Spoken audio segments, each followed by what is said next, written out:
Northern Montana, January 1978. Nobody paid much attention to the glow coming from Vernice Hadley's barn that winter.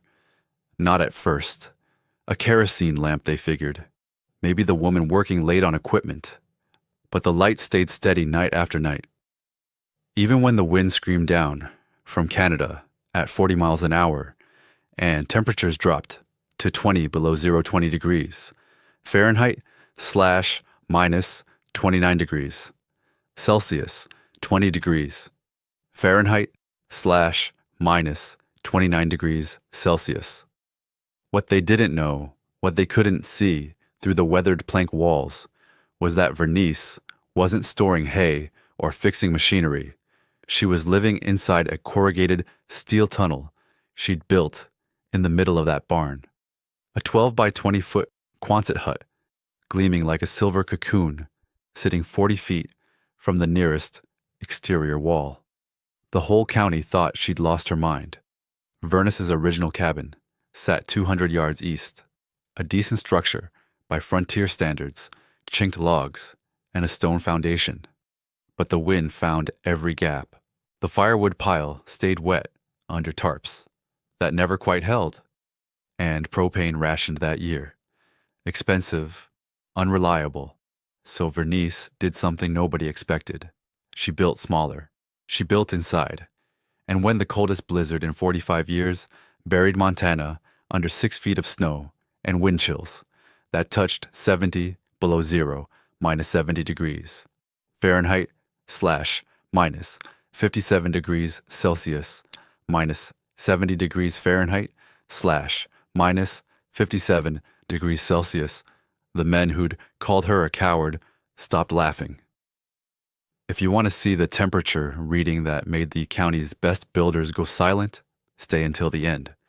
Hit that like button, subscribe for one technique every week that worked, when survival wasn't optional, and drop a comment telling me where you're watching from.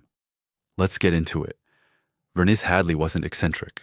She was a ranch hand, 42 years old, ex-Navy CB, the kind of woman who could weld a cracked axle at midnight and have it back under a tractor by dawn.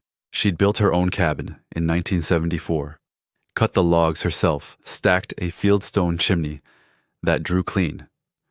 But 4 winters in, she was burning through 12 cords of wood a season and still waking to frost on the inside of her windows. The problems were obvious once you looked. The cabin sat exposed on a rise, catching northwest wind like a sail. Her firewood shed stood 30 yards away, open on 3 sides.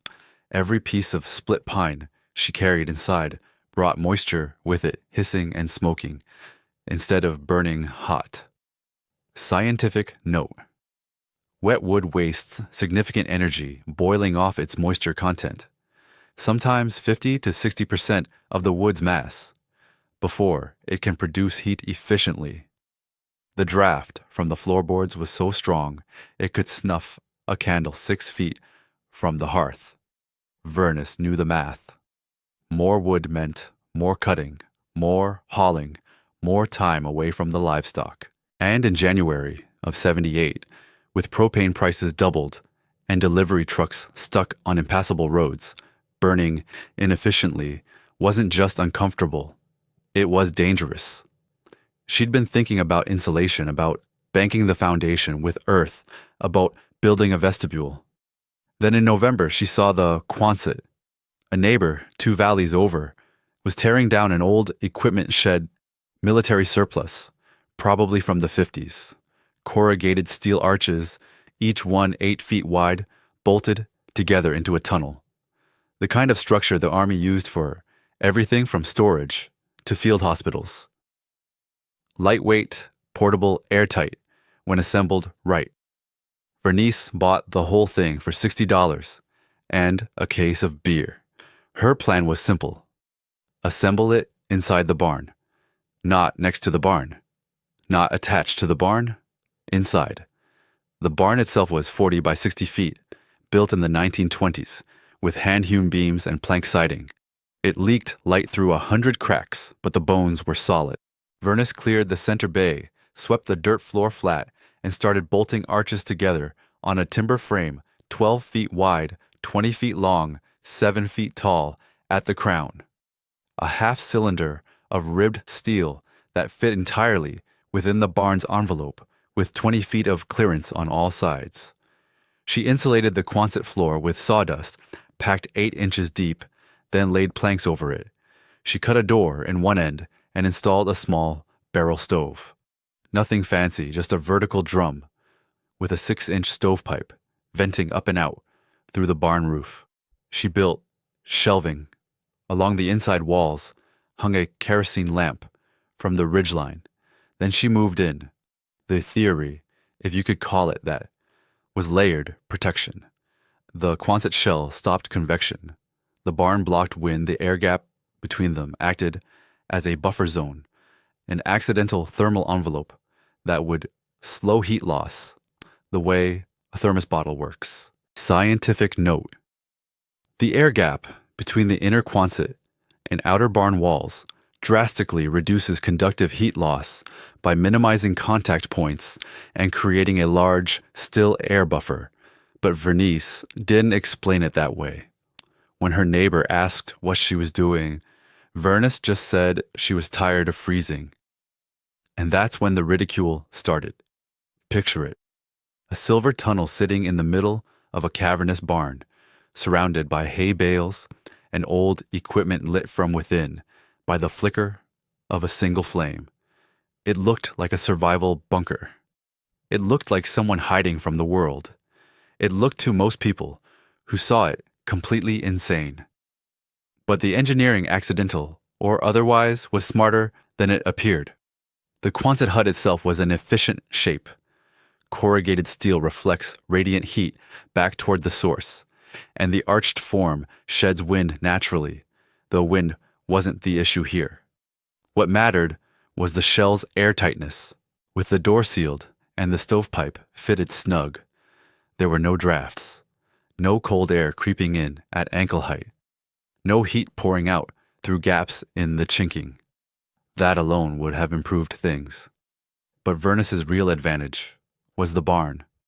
40 feet of open space in every direction. The barn walls took the brunt of the wind rattling and creaking under every gust. But the Quonset sat in dead calm. No convection, no wind chill, stripping heat from the steel. The air inside the barn stayed cold, maybe 10 or 15 degrees warmer than outside. But it was still air, and still air doesn't conduct heat nearly as fast as moving air. Then there was the wood. Vernice stacked her firewood along the interior barn walls, protected from snow and rain. In that dry, ventilated space, even green cut would season fast. By mid-December, she had bone-dry fuel within arm's reach of the Quonset door. No more hauling wet logs through drifts. No more struggling to keep a fire alive with wood that steamed instead of burned. The barrel stove was small, maybe a quarter the size of the hearth in her old cabin. But it didn't need to be big. The Quonset's interior volume was 300 cubic feet, compared to the cabin's 1,500. Heating a smaller space required less fuel and less time.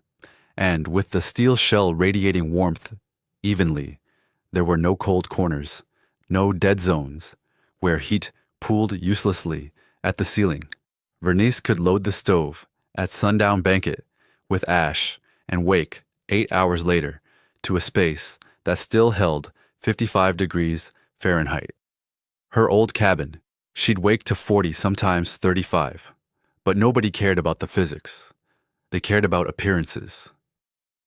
And the appearance was Vernus Hadley, a woman in her prime, had retreated into a metal kin in a barn like a hermit or a coward. Word spread fast in a county where everyone knew everyone.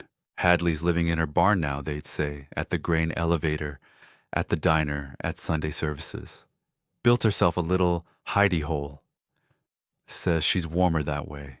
The laughter was quiet at first. A smirk, a raised eyebrow, but it grew.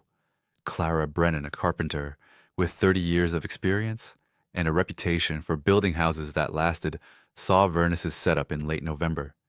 She stood in the barn doorway, arms crossed, staring at the Quonset like it was an insult. "That's not a home," Clara said. "That's a damn grain bin." Vernus didn't argue. She just nodded and said it worked. For now, Clara replied, "Wait till that stove overheats the steel and you can't touch the walls. Wait till condensation drips on you all night. Wait till the cold really comes." Others echoed the sentiment. A rancher named Pauline Dietrich, woman who ran 500 head of cattle and prided herself on toughness, stopped by one afternoon and laughed out loud when she saw the interior. Sleeping bag on a cot, wood stove glowing, shelves nailed to the ribs of the Quonset like it was a submarine. "Jesus, Vernus," Pauline said, shaking her head. "You turning into a mole." At the post office, Vernus overheard two men talking. One of them, a hired hand from a neighboring ranch, said, "Real women don't hide from winter. They face it." The other agreed. "My granddad built a sod house with a dirt floor and raised 6 kids. Hadley's got a perfectly good cabin, and she's sleeping in a barn." Even Vernus's sister, calling from Billings, expressed concern. "People are talking," she said. "They think you're struggling." Vernus told her she was fine. Better than fine, actually. Warmer. Using half the wood. Sleeping through the night without waking to reload the fire. Well, she said it sounds lonely. Maybe it was. But loneliness didn't freeze you to death. The judgment wasn't just about the structure.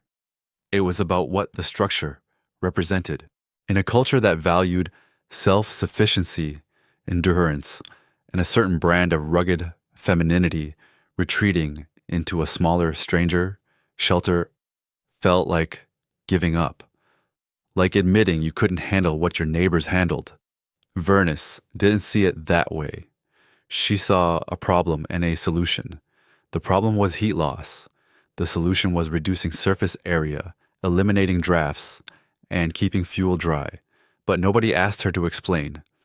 They just assumed she'd cracked under the pressure of a hard life and an unforgiving climate. By mid-December, Vernice had stopped going into town, unless she had to. Not because she was ashamed. She wasn't. But because she was tired of defending a decision that, to her, needed no defense. She'd know soon enough if she was right. January 7th, 1978. The National Weather Service issued warnings across Montana, North Dakota, and Wyoming. A low-pressure system was dropping out of Alberta. Massive, slow-moving, loaded with moisture. Forecasters called it a bomb cyclone. Temperatures would plummet. Winds would exceed 50 miles an hour. Snow would fall for days. It wasn't hyperbole.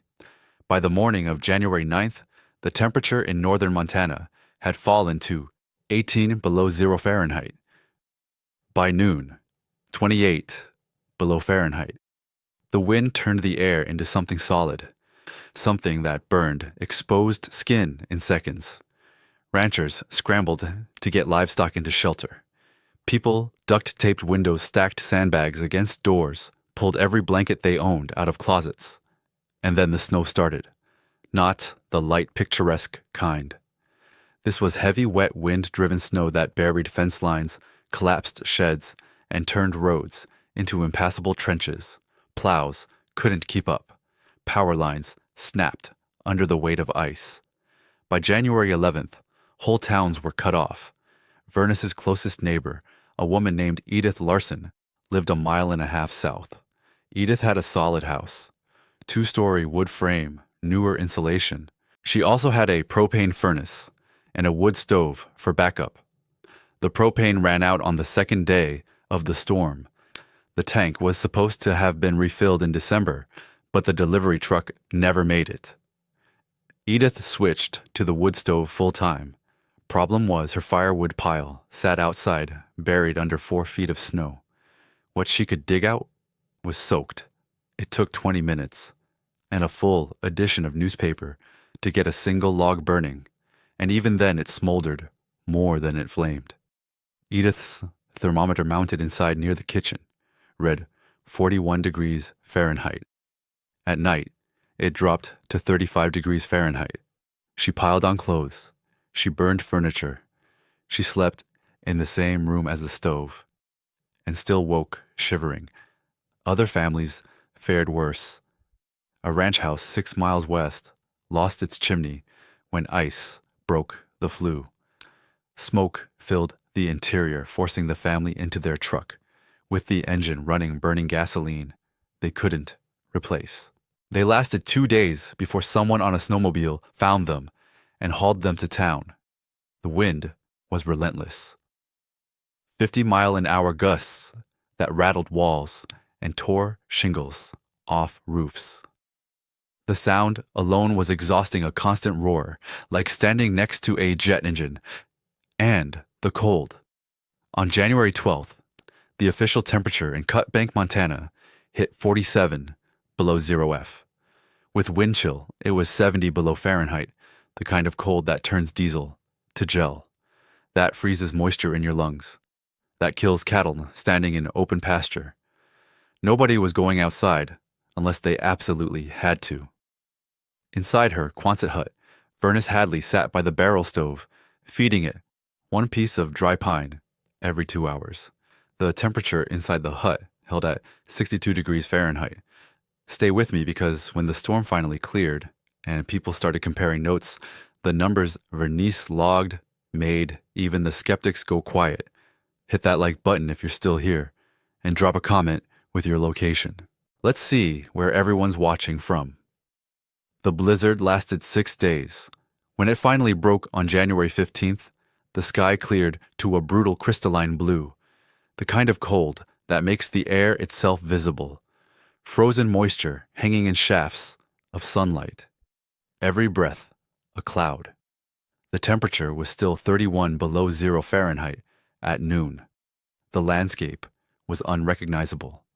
Drifts 10 feet high against buildings, entire vehicles buried, power lines down for miles. Roads wouldn't be passable for another week.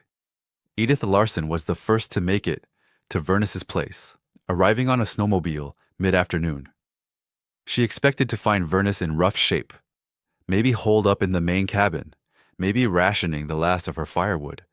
Instead, she found Vernice outside the barn, splitting wood in shirt sleeves. "You okay?" Edith called over the engine noise, pulling off her balaclava. Vernice looked up, nodded. "Doing fine. You, Edith, killed the engine. Froze my ass off for 6 days. Burned through 3 weeks of wood. Almost ran out." She paused, studying Vernice. "You serious? You were okay. Come see." Edith followed Vernice into the barn. The temperature inside was noticeably warmer than outside, maybe 5-10 degrees Fahrenheit. Still cold, but the wind was gone. And in the center of that massive space sat the Quonset hut, its steel surface reflecting the afternoon light, coming through gaps in the barn siding. Vernice opened the door. The wave of warmth hit Edith like a physical thing. She stepped inside, blinking. A thermometer hung from one of the steel ribs, 68 degrees Fahrenheit. 68? You're kidding me, Edith said. Vernice pointed to a small notebook on a makeshift table. A plank across 2 sawhorses. Logged it every 4 hours. Coldest it got in here was 55. That was the night of the 12th, when it hit 47 below outside. Edith picked up a notebook. The entries were meticulous. Date, time, interior temperature, exterior temperature, wood consumed on January 12th, when the storm was at its worst. 6 a.m. Interior 58 degrees Fahrenheit. Exterior minus 43 degrees Fahrenheit. 10 a.m. Interior 62 degrees Fahrenheit. Exterior minus 47. Fahrenheit 2 p.m. Interior 64 degrees. Fahrenheit. Exterior minus 45. Fahrenheit 6 p.m. Interior 61 degrees Fahrenheit. Exterior minus 41 degrees Fahrenheit. 10 p.m. Interior 57 degrees Fahrenheit. Exterior minus 39 degrees Fahrenheit. 2 a.m. Interior 55 degrees Fahrenheit. Exterior, minus 42 degrees Fahrenheit. How much wood did you burn? Edith asked. Vernus flipped to her summary page. 112 pounds total, 6 days. That's about 19 pounds a day. Edith stared at her. I burned 200 pounds a day. Minimum. Vernus nodded. I figured. Most folks probably did. The math was staggering. Over 6 days, Edith had consumed 1,200 pounds of firewood and still shivered through nights in the low 30s Fahrenheit. Vernus had burned just over 100 pounds and maintained a temperature differential of 90 to 100 degrees between inside and outside. The efficiency wasn't just better. It was an order of magnitude better. But how Edith asked, it's just steel. There's no insulation. Vernus walked her through it. The Quonset shell eliminated drafts. Every crack, every gap that normally bled heat. The barn blocked wind, so there was no convective cooling on the exterior surface. The air gap between the barn walls and the Quonset acted as a buffer, a dead zone that slowed conductive heat loss, and a small interior volume meant less space to heat. Steel's actually pretty good at radiating heat, Vernice said. Reflects it. That barrel stove throws heat in all directions, and the walls just bounce it around instead of letting it escape. Edith pointed at the stovepipe. What about up there, 6-inch pipe? Double-walled where it goes through the roof. Some heat loss, sure, but not much. Most of the heat stays low where I need it. Then there was the wood itself. Vernus opened the Quonset door and gestured to the stacks lining the barn's interior walls. Dry, bone dry, protected from snow, ventilated by the barn's natural airflow. Greenwood's maybe 50-60% water by weight, Vernus explained. You burn half your energy just boiling that off. Dry wood, all heat. Burns hotter, burns cleaner, burns longer. Edith did the mental calculation. If Vernus's wood was burning twice as efficiently due to dryness alone, and her structure was losing heat at a fraction of the rate. Yeah, the numbers made sense. They made sense in a way that was almost embarrassing. Does Clara know? Edith asked. Clara Brennan, the carpenter who'd called the Quonset a grain bin. Not yet. She's gonna hate this, Vernice smiled. Probably. By the end of January, word had spread. People started showing up. Neighbors, ranchers, even a county building inspector who'd heard the story secondhand and didn't believe it. Vernus let them all inside, showed them the notebook, explained the setup. Some apologized. Most just stood there, looking around, recalculating everything they thought they knew about staying warm. One detail stuck with everyone. On the worst night of the storm, when the wind chill outside hit 70 below Fahrenheit, and families huddled around dying fires, Vernus Hadley had slept through the night in a t-shirt. No middle of the night reloading. No waking to frozen breath on the pillow. Just 8 hours of uninterrupted sleep in a space that never dropped below 55 degrees Fahrenheit. Clara Brennan came by in early February. She didn't say much. Just walked around the Quonset, tapped the steel with her knuckles, peered at the stove setup. Finally, she turned to Vernice. You got lucky, Clara said. Vernice shrugged. Maybe. Still looks like a grain bin. Warm grain bin. Clara almost smiled. Almost? Yeah. All right, it's warm. That was as close to an apology as Vernice was going to get, and they both knew it. Spring came late in 1978. Snow lingered into April, but by the time the roads were fully clear and ranchers could move freely between properties, something had shifted. In the valley, people weren't calling Vernus a coward anymore. They were calling her smart. The first adaptation appeared in March. A rancher named Hank Svoboda, who ran a small operation 15 miles south, had an old dairy barn he wasn't using. He'd lost a third of his firewood supply to moisture damage that winter and nearly frozen out his family in the process. Hank didn't have a surplus Quonset hut, but he had steel roofing panels left over from a shed project.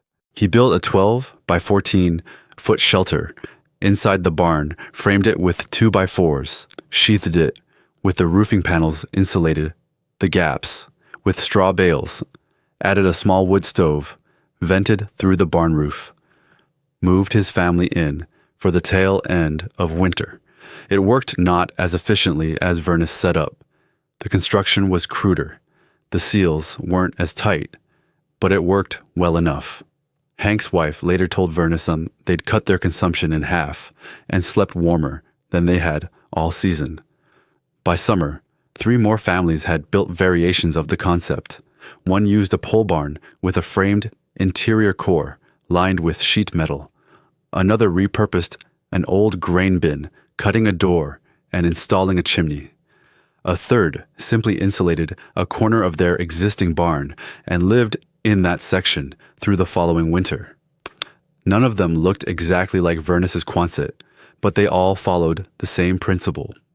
Create a small airtight shelter inside a larger windbreak. Use the outer structure to kill convection. Store firewood in the buffer zone. Heat a smaller volume with dry fuel.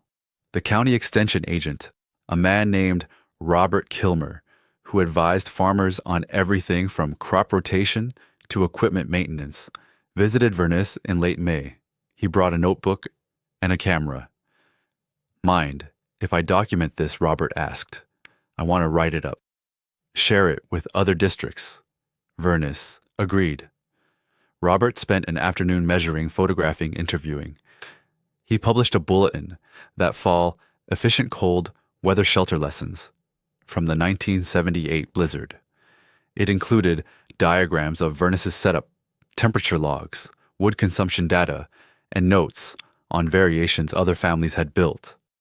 The bulletin circulated through Montana, Wyoming, and the Dakotas. Some people dismissed it. Others filed it away as a curiosity. But a few, the ones living in marginal areas, the ones on tight budgets, the ones who'd nearly frozen that winter, paid attention. By 1980, at least, a dozen families within a 100-mile radius had adopted some version of the barn shelter concept. Some were seasonal, used only during the coldest months. Others became permanent. A homesteader near Haver built an entire off-grid compound around the idea, with a Quonset inside a large pole barn, plus attached greenhouse spaces that captured solar heat during the day. Vernus herself made a few refinements. She added a small window on the south-facing wall for passive solar gain, built a vestibule entry to reduce heat loss. When opening the door, installed a rack above the stove for drying clothes and gear. By her third winter, in the Quonset, she had the system dialed in so precisely that she could predict her weekly wood consumption to within 5 pounds. She never moved back to the main cabin. Eventually, she sold it to a young couple and stayed in the Quonset year-round. People stopped thinking it was strange. It became simply Vernus's place. The ridicule, the judgment, the mockery faded into a kind of grudging respect. Not because Vernus had proven everyone wrong in some dramatic, confrontational way, but because when the crisis came, when the coal was real and the stakes were survival, her solution had worked. Quietly, efficiently, undeniably, and in a culture that valued results over rhetoric, that mattered more than pride. There's an old saying in the mountains: the weather doesn't care what you think is proper. Vernus Hadley didn't set out to revolutionize cold weather living. She didn't have a manifesto or a theory. She just looked at a problem: heat loss, wasted fuel, brutal wind, and stripped it down to physics. Reduce volume, eliminate drafts, block convection, keep fuel dry. The Quonset hut inside the barn wasn't beautiful. It wasn't traditional. It didn't fit anyone's idea of what a real home should look like. But it kept a woman alive and comfortable through a blizzard that killed livestock, collapsed buildings, and left families shivering in their own living rooms. What the skeptics missed, what Clara Brennan and Pauline Dietrich and all the others missed, was that survival doesn't require suffering, efficiency isn't weakness, and sometimes the smartest move is to build smaller, not bigger. Vernice lived in that Quonset for another 18 years. She was still there in 1996 when a journalist from a regional magazine came to interview her about frontier ingenuity. By then, Vernice was 60, and the story had taken on a life of its own, exaggerated in some retellings, simplified in others. The journalist asked if she'd do it again. Vernice thought for a moment. "I'd skip the part where everyone called me crazy," she said. "But yeah, I'd do it again. Because when you're facing 47 below 0 Fahrenheit and the wind is trying to rip the walls off your house, you don't need approval. You need a plan that works." Vernice had one, and that made all the difference. Now I want to hear from you. Drop a comment below. Where are you watching from? And what's the coldest winter you've ever survived? And if you got value from this story, if you learned something about efficiency, about resilience, about thinking differently when it matters, hit that subscribe button. Every week we bring you one technique, one story, one piece of wisdom that kept people alive when the world didn't offer second chances. Thanks for watching. Stay warm out there. Educational note. This video presents historically inspired reconstructions for educational and storytelling purposes. Characters' names and specific events are fictional, while the techniques, concepts, and principles discussed are based on real historical practices and well-established physical or practical knowledge. Any modern application should be evaluated according to current standards, safety guidelines, and applicable laws or regulations. This content is educational in nature and does not constitute professional, technical, or legal advice.